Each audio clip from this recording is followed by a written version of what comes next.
नहीं सहेंगे, नहीं सहेंगे, लड़ेंगे, लड़ेंगे, संविधान। नमस्कार, अजय चतुर्वेदी। उत्तर प्रदेश में हजारों स्कूल बंद करने के आदेश के खिलाफ आज प्रधानमंत्री नरेंद्र मोदी के संसदीय क्षेत्र वाराणसी में जोरदार विरोध प्रदर्शन किया गया। मुख्यमंत्री को संबोधित ज्ञापन देकर जन विरोधी निर्णय को वापस लेने की मांग की गई है। ये निर्णय आप सभी अच्छी तरह से जानते हैं कि ये करीब महीने डेढ़ महीने से ये मामला चल रहा है और उत्तर प्रदेश में कुल 5000 स्कूलों को बंद किया जा रहा है, विलय किया जा रहा है। इनसे क्या परिणाम होने वाले हैं इनके चलते, उनको मैंने कई बार आप लोगों को बताया भी है। प्रदेश की हालत ये है कि यहाँ के बच्चे स्कूल में जाने के लिए रो रहे हैं, तड़प रहे हैं। इन मर्जर के चलते बहुत से बच्चे ऐसे हैं जो कि स्कूल जा ही नहीं पा रहे हैं, उनका स्कूल जाना बंद हो गया है। लिहाजा आज बनारस के स्कूलों से जुड़े, शिक्षा से जुड़े तमाम लोग शास्त्री घाट कचहरी पर जुड़े और यूपी में हजारों स्कूल बंद करने के खिलाफ अपनी आवाज़ बुलंद की और शासन से, प्रशासन से ये मांग की कि ये तुगलकी फरमान जल्द से जल्द वापस लिया जाए। ये स्थिति पूरे प्रदेश में बनी हुई है क्योंकि जिस अंदाज में राइट टू एजुकेशन के तहत हर गांव में स्कूल खोले गए थे ताकि बच्चे पढ़ सकें, जा सकें, इसीलिए मिड डे मील की व्यवस्था की गई, उनके किताबों की व्यवस्था की गई, उनके बाकायदे उनके परिधान की व्यवस्था की गई। जाड़े के दिनों में उन्हें बाकायदे गर्म कपड़े दिए जाते हैं, लेकिन इससे निश्चित तौर पर बच्चों का, खास तौर पर जो गरीब बच्चे हैं, जो दलितों के, आदिवासियों के, पिछड़ों के, अति पिछड़ों के और सामान्य वर्ग से भी जो गरीब तबके के बच्चे आते हैं, उन बच्चों के लिए ये सरकारी प्राइमरी पाठशाला उनके जीवन में क्रांतिकारी परिवर्तन लाने का एकमात्र साधन है। यही वजह थी, इसी सोच के साथ कि देश के तमाम नौनिहालों को शिक्षित किया जाए, उन्हें समाज की मुख्य धारा से जोड़ा जाए। इसी सोच के साथ यूपीए सरकार ने ये तमाम सारी सुविधाएं बच्चों को देने की पहल की थी, उसके लिए कानून बनाया था। लेकिन वर्तमान सरकार को न तो संविधान से कोई लेना देना है, न बच्चों से कोई लेना देना है, न शिक्षा से कोई लेना देना है, किसी चीज से कुछ भी नहीं।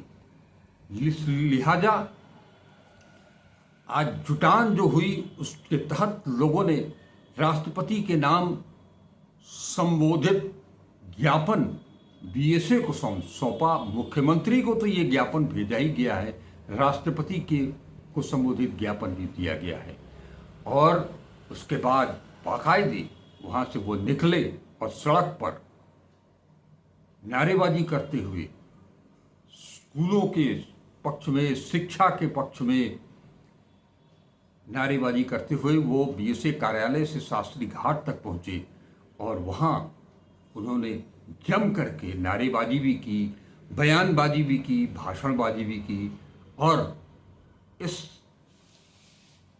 अभियान के तहत दूर दूर से, बनारस के कोने कोने से, गांव गांव से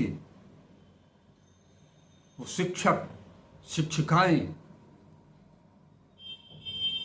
जो बच्चे हैं उनके परिवार के लोग और उसके अलावा रसोइया आदि में पहुंचे थे। बता दें कि योगी सरकार ने 5000 सरकारी स्कूलों को बंद करने का फैसला लिया है। ताज्जुब तो ये है कि 2014 से लेकर के 2024 तक के बीच में योगी सरकार पहले से ही 90,000 सरकारी स्कूलों को भारत सरकार ने देश भर में बंद कर दिया है। 90,000 स्कूल बंद हो चुके हैं पूरे देश भर में। इसमें से 25,000 स्कूल उत्तर प्रदेश के हैं। 90,000 में 25,000 उत्तर प्रदेश के स्कूल हैं जो कि बंद किए जा चुके हैं। महज 2022 से 24 की अगर बात करें तो इस बीच 55 लाख बच्चों ने स्कूल जाना छोड़ दिया है। कितने बच्चों ने? 55 लाख बच्चों ने स्कूल जाना छोड़ दिया है। ये सरकार की नीति के चलते है, योगी सरकार की नीति की चलते है। अभी कुछ आंकड़े और जब बताऊंगा मैं आपको तो आप खुद हैरत में पड़ जाएंगे। इन स्कूलों के मर्जर से और बंदी से ऐसा नहीं है, 5,000 की संख्या को बहुत सीमित संख्या न समझें। इस संबंध में वल्लभाचार्य पांडे बताते हैं कि स्कूलों के विलय यानी कि मर्जर के आदेश से 27,000 स्कूल प्रभावित होंगे। 27,000, जिसके चलते 1,35,000 शिक्षक, 27,000 प्रधानाध्यापक, शिक्षा मित्र और रसोइयों की सेवाएं समाप्त कर दी जाएंगी। इस बेरोजगारी के आलम में जो रोजगार पाए हुए हैं, जो काम कर रहे हैं, उनकी भी सेवाएं समाप्त कर दी जाएंगी। ये लोक कल्याणकारी सरकार का निर्णय है। सवाल उठता है कि इन बंद होने वाले स्कूलों के बच्चे कहाँ जाएंगे? क्या इनके नजदीक कोई स्कूल है सरकारी, या 10 किलो, 15 किलो, 5 किलो, 7 किलोमीटर दूर जाने की जहमत उठाएंगे? अथवा जो इस सरकार की सोच है कि प्राइवेट स्कूलों की तरफ ये चले जाएंगे, उनका रुखसत उधर होगा। अगर वहाँ दाखिला नहीं होता है तो ये शिक्षा से वंचित होंगे। इनकी पढ़ाई लिखाई सब कुछ जहाँ तक है वही ठप होगी। क्या सरकार से, हिंदुस्तान के सरकार से कोई इस तरह की कल्पना कर सकता है क्या? क्या शासन ने कोई रिपोर्ट, आकलन रिपोर्ट इस संबंध में बनवाई जिसके आधार पर इतनी बड़ी तादाद में मर्जर की कार्रवाई की जा रही है? शायद जवाब नाम ही होगा। इस संबंध में बनारस हिंदू विश्वविद्यालय से जुड़ी प्रोफेसर प्रतिमा गोंड, उनका कहना है कि सरकार हमें अशिक्षा और असमानता के उसी दलदल की तरफ ले जा रही है जहां से बड़ी मुश्किल से हमारा समाज बड़ा संघर्ष करके कुछ ऊपर निकला था। बच्चे स्कूल जाने लगे थे, लालच में ही सही, भोजन की लालच में ही सही, स्कूल जाकर के कुछ न कुछ तो सीखते थे। और धीरे धीरे यही प्रक्रिया आगे बढ़ करके उन्हें प्राइमरी से मिडिल, मिडिल से माध्यमिक, माध्यमिक से कॉलेजेस तक ले जाती थी। आलम यह है कि पिछले 10 वर्षों में 50,000 महंगी फीस वाले नए प्राइवेट स्कूल खुल गए हैं उत्तर प्रदेश में। 50,000 इन 10 सालों में। स्कूल खोलना कोई गुनाह नहीं है, स्कूल खोलना खोलिए, लेकिन स्कूल शिक्षा और शिक्षा के लिए हो, शिक्षा के आदान प्रदान के लिए हो, कमाई करने के लिए नहीं। लेकिन यहां सब कुछ केवल कमाई के लिए है। समाज सेविका जागृति राही का कहना है कि 1990 के दशक में जो उदारीकरण भारत ने स्वीकार किया और देश में जिस तरह से उसके बाद से प्राइवेटाइजेशन की स्थिति बढ़ी, प्राइवेट स्कूल खुलने शुरू हुए, ये देश में निजीकरण के लिए एक, कह सकते हैं आप, की शुरुआत थी। लेकिन 2014 में मोदी सरकार के आते आते 2020 तक पहुंचते पहुंचते सब कुछ निजी हाथों में ही सौंप दिया गया। नई शिक्षा नीति एनईपी ने निजीकरण की गति को और बढ़ाया है। आलम यह है कि निजी स्कूलों की बेतरतीब बढ़ोतरी ने जो बेतहाशा कुकुर मुत्तों की तरफ बढ़ते चले जा रहे हैं, शिक्षा को विद्या का मंदिर नहीं बल्कि ठंडा बना करके रख दिया। सरकारी स्कूल खोलने का उद्देश्य इससे इतर था। सोच थी इसके पीछे कि हर बच्चे को अनिवार्य और मुफ्त शिक्षा पहुंचाई जाए।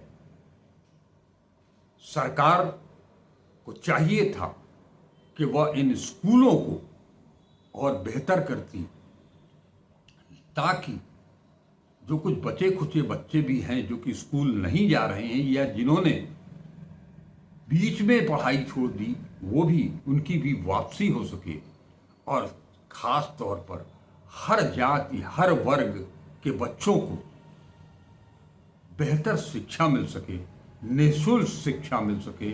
ऐसी व्यवस्था उन्हें समानता की ओर ले जाती, समानता का बोध कराती।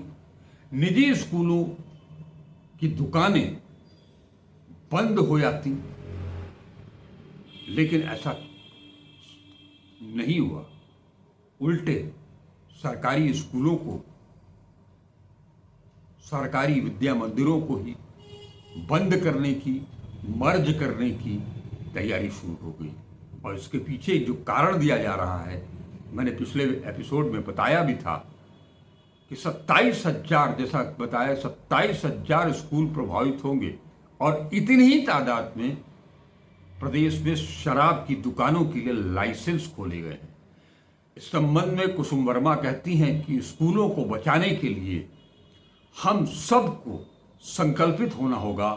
उन्होंने सीधे सीधे बताया कि शिक्षा का अधिकार कानून लागू होने के बाद 25% गरीब बच्चों को निजी स्कूलों में दाखिला दिया गया, महज 25%। इसके चलते, बावजूद इसके चलते निजी स्कूलों में छात्रों की संख्या बढ़ी और सरकारी स्कूलों में ये संख्या लगातार घटती रही है। अब सरकार कह रही है कि बच्चे कम हो गए इसलिए स्कूल बंद करने पड़ रहे हैं। क्या तर्क है? ताज्जुब होता है कि महंगी फीस वाले स्कूल, वो शिक्षण संस्थान, वो प्राइवेट स्कूल खोलने की बजाय अब उनकी अनुमति रेवड़ी की तरह बांटी जा रही है। ऐसा क्यों? लेकिन सवाल यह है कि अगर हमारे दिमाग में, हमारी पॉलिसी में केवल निजीकरण ही है, तो हम वो लोक कल्याणकारी काम करेंगे कैसे? संविधान के तहत चलेंगे कैसे? लिहाजा ये जो विरोध प्रदर्शन हुआ, उसमें सब ने अपनी अपनी बातें बताई। जैसा मैंने पहले बताया था कि एक ज्ञापन भी सौंपा गया बीएसओ को और कुछ बिंदु भी तय किए गए, जिसके तहत सरकारी स्कूलों की बंदी, उनके मर्जर को तुरंत रोकने की डिमांड उठाई गई। लोगों ने कहा कि एनईपी यानी कि नई शिक्षा नीति में किए गए वायदे के अनुसार शिक्षा पर जीडीपी का 6% खर्च होना चाहिए। शिक्षा बजट में बढ़ोतरी की जानी चाहिए। सालों से नहीं हो रहा है ये। आपने कभी सोचा है? ये भी कुछ विचारणीय बिंदु हैं आम जनता के लिए भी। इसलिए वैज्ञानिक सोच की गुणवत्तापूर्ण शिक्षा, उनकी पाठ्य पुस्तकें, उनके बैग, छात्रवृत्ति, यूनिफॉर्म नियमित तरीके से उपलब्ध कराई जाएं। हालम ये होता है कि जाड़ा आधा बीत जाता है, गर्म कपड़ा आता ही नहीं, जूता चप्पल तक नहीं आता है, जूता मोजा तक नहीं आता है। इन सभी ने एमडीएम की गुणवत्ता सुधारने की मांग भी उठाई और कहा कि स्कूल के सभी कर्मचारियों की नौकरी पक्की होनी चाहिए।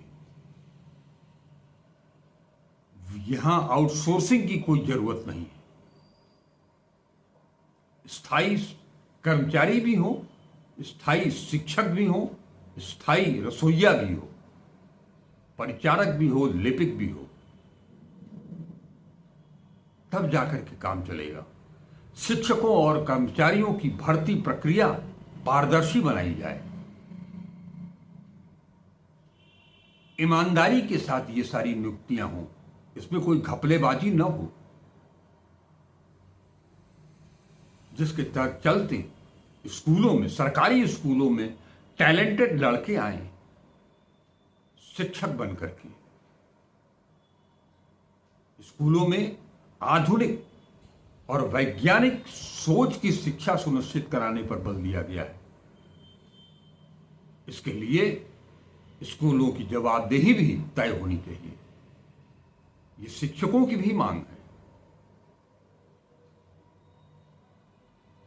केवल ऐप पर हाजिरी लगाने से नहीं, मूल चीज जो है शिक्षा, शिक्षण और शिक्षक, और इस तरह से शिक्षा के स्तर को आगे बढ़ाने के लिए, ऊपर ले जाने के लिए, ज्यादा से ज्यादा लोगों को पढ़ाने के लिए उत्तर प्रदेश सरकार कह रही है कि बच्चे कम हो गए हैं। इसी देश में तेलंगाना में पूरी की पूरी फैकल्टी सिर्फ एक बच्चे को पढ़ाने के लिए आती है। बच्चा नहीं, बच्ची है वो, एक छात्रा को पढ़ाने के लिए आती है। टीचर आती है, स्कूल है वैसे ही जैसे था, बच्ची एक है तो उसी को पढ़ाते हैं। विदेशों में स्थिति यहां तक है कि बच्चों को ले जाने और ले आने के लिए स्पेशल ट्रेन चलाई जाती है। इस सरकार से इतना सब कुछ तो नहीं कहा जा रहा है, केवल इतना कहा जा रहा है कि आप स्कूलों को बंद न करें, मर्ज न करें, बल्कि अगर जिस सोच के साथ ये स्कूल खोले गए थे कि घर से निकलेगा बच्चा, अपने ही गांव में जाकर के वो अध्ययन भी कर लेगा, इससे सबसे बड़ी चीज ये होती थी, इसके पीछे जो सोच थी कि जो कामकाजी परिवार है, क्योंकि इन सभी सरकारी पाठशालाओं में किसी पूंजीपति का बच्चा पढ़ने के लिए नहीं आता है। लिहाजा बच्चे से लेकर के और उसके माँ बाप और उसके घर का पूरा जितना कुनबा है वो सब मिलकर के एक साथ काम करते हैं। तो उसमें से थोड़ा सा समय निकाल करके वो पढ़ाई पर लगाते हैं, स्कूल जाते हैं, इसलिए जो है वो उनको भोजन भी मिल जाता है, पहनने को कपड़ा भी मिल जाता है।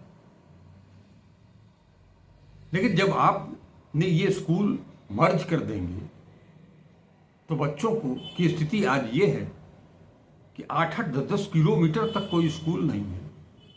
1-1 किलोमीटर पर एक स्कूल की व्यवस्था की गई थी, लेकिन वो सब कुछ समाप्त कर दिया गया। आज इसी का विरोध है। विरोध क्या है? एक जायज मांग है। आप किस तरह से शिक्षा और शराब को एक तराजू में तौल सकते हैं? ऐसा कहीं हुआ है क्या? यही सरकार सोच सकती है और यही सरकार कर भी सकती है, क्योंकि आप सबको याद होगा कि उत्तर प्रदेश के मुख्यमंत्री के तौर पर आज की रक्षा मंत्री राजनाथ सिंह ने 2 चीजें कही थी। कृष्ण और सुदामा एक साथ पढ़ेंगे, और दूसरा उन्होंने जो बयान दिया था कि दूध पीने से बेहतर है कि बियर पियो, ये और किसी ने नहीं कहा था। और सबसे पहले गली गली शराब बियर की दुकानों का लाइसेंस और किसी ने नहीं, राजनाथ सिंह ने ही बांटा था। ये आपके लिए, अब आप इस पर खुद विचार करें कि ये सरकार आपके लिए, आपके बच्चों के लिए, आपके परिवार के लिए क्या कर रही है। आज बस इतना ही। नमस्कार, अजय चतुर्वेदी। अपने बारे में बताइए और कार्यक्रम क्या हुआ, आगे क्या रणनीति? हम धनंजय हैं, साझा संस्कृति मंच जन आंदोलनों के राष्ट्रीय समन्वय NAPM से जुड़े हैं। आज हम लोग यहाँ पर इकट्ठा हुए हैं BSA ऑफिस बनारस पर, और हम लोग यहाँ पर एक प्रदर्शन किए हैं और जनसभा किए हैं। उसके बाद BSA को एक ज्ञापन देने आए हैं, जिसमें मुख्यमंत्री जी से ये आग्रह है कि जो 5000 सरकारी स्कूलों को बंद करने का उन्होंने निर्णय लिया है, उस निर्णय को वो वापस लें। इस बात को कहने के लिए हम लोग यहाँ पर सभी ग्रामीण महिलाओं के साथ यहाँ पर इकट्ठा हुए हैं। क्या आश्वासन कुछ मिला? यहाँ पर BSA साहब हैं ही नहीं। सबसे अद्भुत बात यह है कि पिछले 3 दिन से LIU बात कर रही थी बनारस की, और हमारे नंबरों पे संपर्क कर रही थी कि आप किसको ज्ञापन देना चाहते हैं, जहां सभा कर रहे हैं वहीं देना चाहते हैं, क्या कर देना चाहते हैं। BSA साहब आ जाएंगे ऐसा वो बात कर रहे थे, जबकि पूरे दिन हम लोगों ने शास्त्री घाट, जो बनारस में नियत स्थान है प्रदर्शनों का, वहाँ सभा किया। सभी महिलाओं, माताओं, बहनों ने वहाँ पर भाषण दिया, अपनी बात रखी। वहाँ पर कोई अधिकारी नहीं आया। उसके बाद हम लोग चल के जब यहाँ पर आए हैं तो ये पीछे कार्यालय है, इस BSA ऑफिस में कोई नहीं है, कोई अधिकारी नहीं है। जो कार्यालय लोग हैं वो लोग इधर उधर की बात टाल रहे हैं कि इधर चले जाइए, उनसे बात कर लीजिए, इनसे बात कर लीजिए। अभी हम लोग मजबूरन यहाँ पर BSA साहब के दरवाजे पर हम लोगों ने जो अपना ज्ञापन है CM साहब को संबोधित, उसको चस्पा किया है। CM साहब कहते हैं कि सभी अधिकारी और कर्मचारी, जनता में भी ये राय है कि बहुत टाइट हैं और कार्यालय चल रहे हैं। आप ये देख सकते हैं कि ये ऑफिस जिसमें अधिकारी ही नहीं है, कर्मचारी ही नहीं है, वो ऑफिस बनारस के इतने सारे स्कूलों को कैसे चला रहा होगा, वो कैसे यहाँ पर कंडक्ट करेगा और स्कूलों में कैसे काम कार्रवाई हो पाएगी। प्राइवेट स्कूल बढ़ते जाएंगे और ये लोग ऐसे ही बैठे रहेंगे, अधिकारी अपने कार्यालय से गायब रहेंगे। 50 बच्चे हैं, अब 50 बच्चे हैं तो मास्टर जबरी बंद कर दिया। आपने भी दिखा दिया, अपने में जैसे अफवाह माइक में नीति अपना जब रिटायर है तो जब तक ले पढ़ना और तब तक ले तब बच्चे रहना, और जब रिटायर है तो अपने घरे गए तब माना कि अब तक लिख के दे रहना ऑफिस में कि ऊपर बच्चे नहीं है। इतना दिन जब ड्यूटी करना तो बच्चा रहना, और जब अपने घर रिटायर होकर चले जाते पर बच्चा नहीं। हमने 20 साल से खाना बनाते, आदि हिंदी प्राइमरी पैसाला अजगरा हमने खाना बनाते हैं। आप लोग, हाँ, हमने 20 साल से खाना बनाते, आप लोगों सुन लेगा, माता बहनों सब जने। हाँ, जब तक ले हेड मास्टर पंडा बुतू का है, जब तक ले अपना नौकरी करते तब जब तक लेते बच्चे रहते हैं, जबकि अपना रिटायर हो के जब अपने घर जाते हैं तो कहते कहा कि ये पर बच्चे नहीं है, ये पर बच्चे नहीं, सबको ऑफिस में हर जगह बच्चे के अपना लिख के दे देते हैं। हमने कहाँ जाएंगे, हमारे गरीब आदमी हमने कहाँ जाएंगे, कौन व्यवस्था है, कौन व्यवस्था हमने लिखे हैं। हमने कहा नहीं सकती है कि बच्चे कहाँ बड़े बड़े स्कूल में पढ़ावे जाओ, कहाँ पे पढ़ाओ जाओ, कैसा सौ सरकार है, क्या चीज का बनल हुआ सौ सरकार, मिट्टी का है कि चमड़ा का है कि क्या चीज का है। हाँ? कि सरकार मारा था कि गरीबन के एकदम धुला कहती तू हाँ? कैसे जिया जाए, कैसे खा जाए? एक व्यवस्था वाला सरकार नहीं दे दे पाला। 2000 की मजदूरी हम लोग को दे देत वाला वही ना कैसा मैंने जियत खातर दिया हाँ? कैसे सरकार की एकदम हमारे की एकदम मिला देने से मैंने खाना बनाओ। 20 साल से मैंने खाना बनावत हिला 2000 हम लोग को मजदूरी मिलते हैं। कैसे मैंने का परिवार जिएगे, कैसे सब कोई जिएगे? हमारे खाना बनावत ही आदि हिंदी प्राइमरी पाठशाला योजना कई स्कूल बंद है, हमको स्कूल खोलना चाहिए। हम लोग खाना वहाँ जरूर बनाए, बस समझने की यही बात है। हम बेनीपुर से आल है, मिर्जा मुराद के बगल में बेनीपुर एक गांव है। क्या कहना चाह रही? हम यह कह चाहते है कि जैसे कि हमार लड़की पढ़े लिखे नहीं बा, ओकर शादी विवाह कर दिया, वो अपने घरे चल गई, ओकरे घरे वाला मारेन काटेन या कुछ भी करेन तो कैसे हमके पता चली? अगर हमार लड़की पढ़े लिखे रही तो अगर मारेन काटेन या दहेज के विषय में या केथो के विषय में मारेन काटेन तो कम से कम लड़कियां हमार लिख के रखे तो रही तो हम तो वहाँ पहुँचब तो हम देखब कि भैया रे यही वजह में लड़कियां के मारेन काटेन। यानी आपके कहने का मतलब है कि जो स्कूल बंद हो रहा है नहीं बंद होने नहीं बंद हो चाहिए भाई। हमारे तो शक्ति ना बड़ा स्कूल में पढ़ा बजे के हमारे तो शक्ति बा भैया रे कि जो छोटा मोटा स्कूल बा तो कम से कम पहले बंद हो चाहिए ना, पहले बंद हो गई। समाज को बर्बाद कर रहा है समाज। अरे भैया हमने घर स्कूल समाज को मजबूत कर रहा है, सुधार रहा है। स्कूल बढ़ने चाहिए, बंद नहीं होने। स्कूल बढ़े के चाहिए और ये जो सरकारी स्कूल बंद होता वो बंद न होना चाहिए, खुले के चाहिए। हाँ, या और संख्या में खुले, और संख्या में जैसे कि हमारे बड़वार स्कूल में पढ़ा के सकती नहीं हो और हमके सरकारी स्कूल में पढ़ा भर सकती हो तो कम से कम न नौकरी पाई या न कुछ पाई तो कम से कम गई कहीं पढ़ लिख तो ले। जैसे अपने दोनों जना तो बाहर निकल बिया दान का ख्याल नहीं बा कि बिया दान होया तो बाल बच्चन का जनता ना और जो गरीब आदमी दूध है चाटे पैदा करे बा तो कैसे खिलाई जियाई कैसे पढ़ाई? राशन का मिले था वो महीना में एको दिन ना आदत बंद हो गया। हां तो राशन खिलाई अपन करेगा खिलाई जो उनका खिलाई हमने कमाई से खिलाई। हाँ रोड चलेवा से लेके मजे को बैठ गईला अब कोई आवाज देखा तब ना मैं जानी मदर लाइने का बिल 2 महीना नहीं भया मतलब मीटर लगल 70,000 6,000 बिल आ गया। कैसा बेटी होला कैसा का होला बढ़ा के भेज दला जान गाँव भरिया के भरी और कमाई से भरिया मैंने एक तो का कमी सारा दवा दो पाँच हाथ पर जा थैला जो ना जल्दी जा हां तो ना क्या सब फेल दे खाई दे ये तेरे बच्चे हाल में बंद करा दे चल चल में कोले संग शिक्षा का निजीकरण करना बंद करो, शिक्षा का निजीकरण करना बंद करो, प्राइमरी स्कूलों को बंद करने का निर्णय वापस लो, सरकारी स्कूलों को बंद करने का निर्णय वापस लो, लड़ेंगे। यहाँ साथियों तो हम आज